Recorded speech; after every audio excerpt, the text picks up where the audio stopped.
And here is the Writer's Almanac for Saturday. It's the 5th of May, 2018.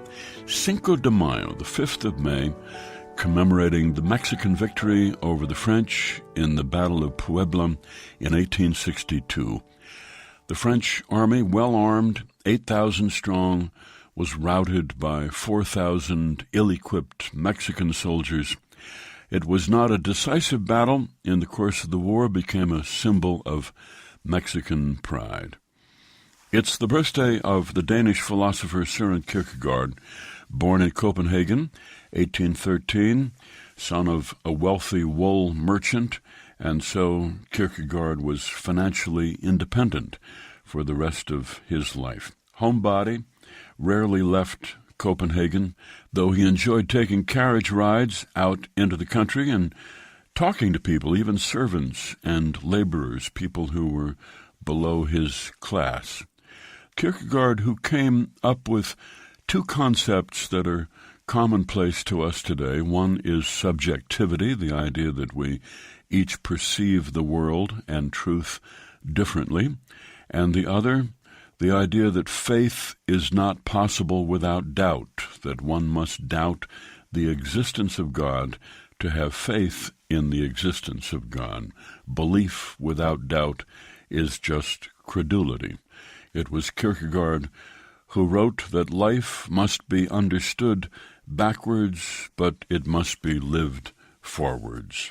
He published several books at his own expense, including Either Or and The Sickness Unto Death, and published many works under a variety of pseudonyms, including Johannes de Silentio, Anticlimacus, Hilarious Bookbinder, and Vigilius Haufniensis, which he said he hoped to disavow his own authority. And it's the birthday of the journalist whose pen name was Nellie Bly. Her real name was Elizabeth Jane Cochran. She was born in Armstrong County, Pennsylvania, 1864. She went to work for the Pittsburgh Dispatch and wrote about the way women were exploited in factories. In order to get out the story, she would sometimes pose as a sweatshop worker to report from the inside.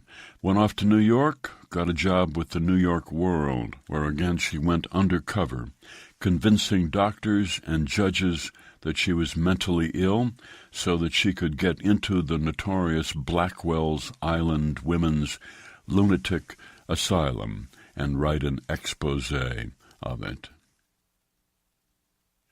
Here's a poem for today by Faith Sheeran, entitled Natural Disasters. During natural disasters, two enemy animals will call a truce. So during a hurricane, an owl will share a tree with a mouse. And during an earthquake, you might find a mongoose wilted and shivering beside a snake. The bear will sit down in a river and ignore the passing salmon, just as the lion will allow the zebra to walk home without comment. I love that there are exceptions.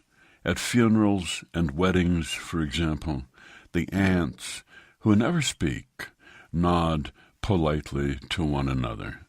When my mother was sick, even the prickly neighbors left flowers and cakes at our door. Natural Disasters by Faith Sheeran from Telling the Bees, published by Stephen F. Austin State University Press and used by permission here in the Writer's Almanac, supported by Lumosity, introducing a 10-minute fit test to challenge memory, attention, and problem-solving to calculate baseline scores.